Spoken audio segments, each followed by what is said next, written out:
Welcome everybody, Richard Robbins here. I'm sitting here with Mr. Keith Roy, and he works in Vancouver, one of our great coaching clients, one of our trainers, does a lot of work for us. And obviously we got some new rules happening in BC in the real estate industry.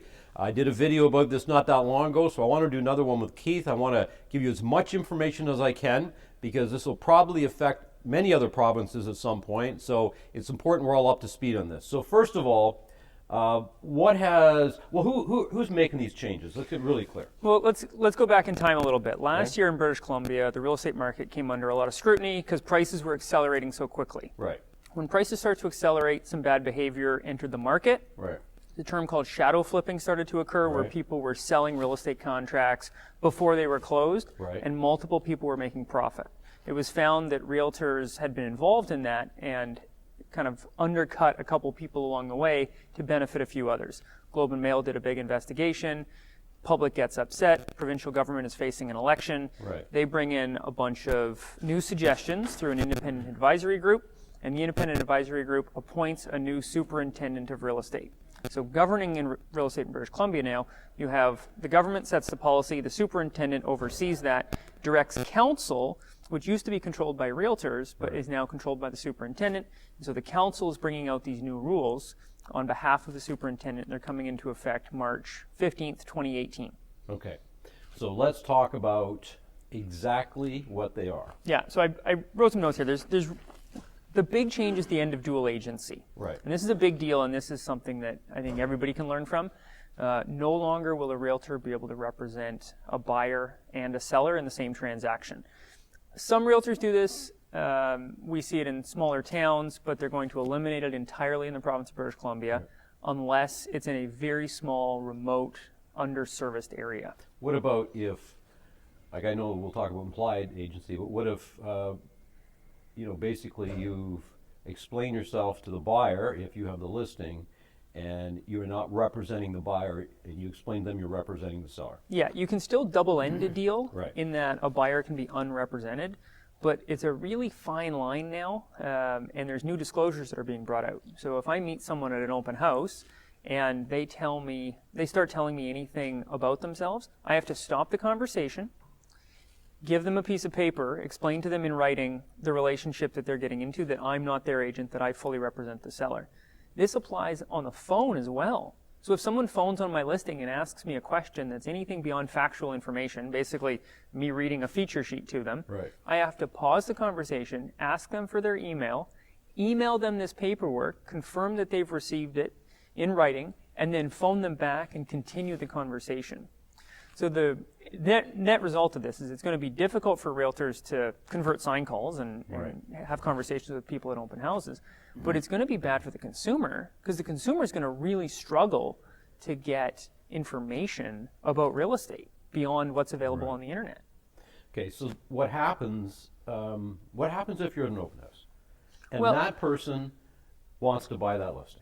Yeah, so if you're at an open house and an unrepresented buyer comes in and wants to buy the listing, you have to be very careful that that buyer doesn't share with you as the host agent or the designated agent of the seller any personal information that could put you in a conflict. You could end up in what is called implied agency, which is really just kind of forced agency. I didn't even want this person as a client. They came in, they told me that they have to buy a home within a month because they're getting kicked out, and they won the lottery so they can afford it and they love it.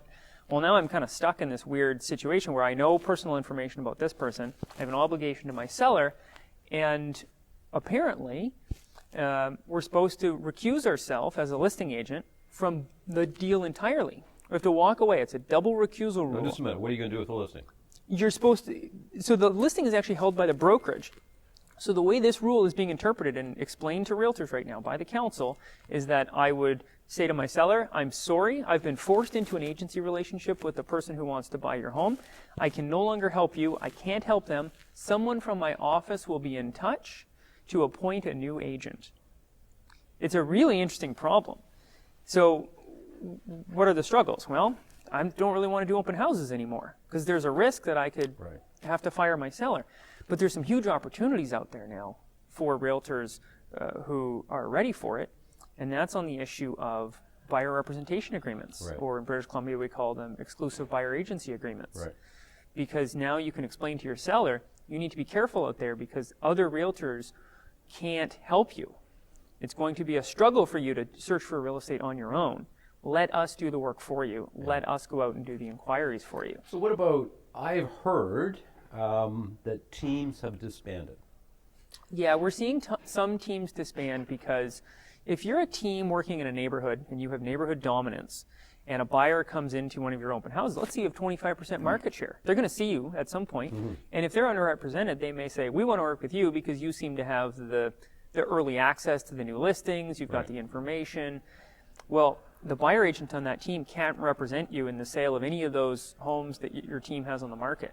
So we're seeing teams in British Columbia consider disbanding and working as independent agents who maybe share an assistant, but at no point are they representing people from different parts of the transaction. So let's say this, somebody wants to buy one of your listings and you know those people, or maybe you sold them a house 3 houses ago. What happens? Yeah, this is an interesting one.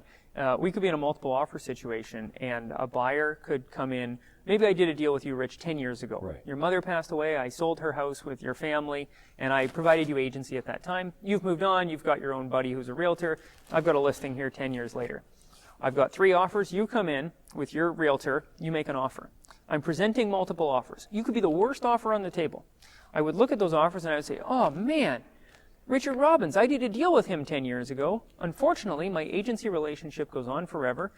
Mr. Seller, I'm sorry.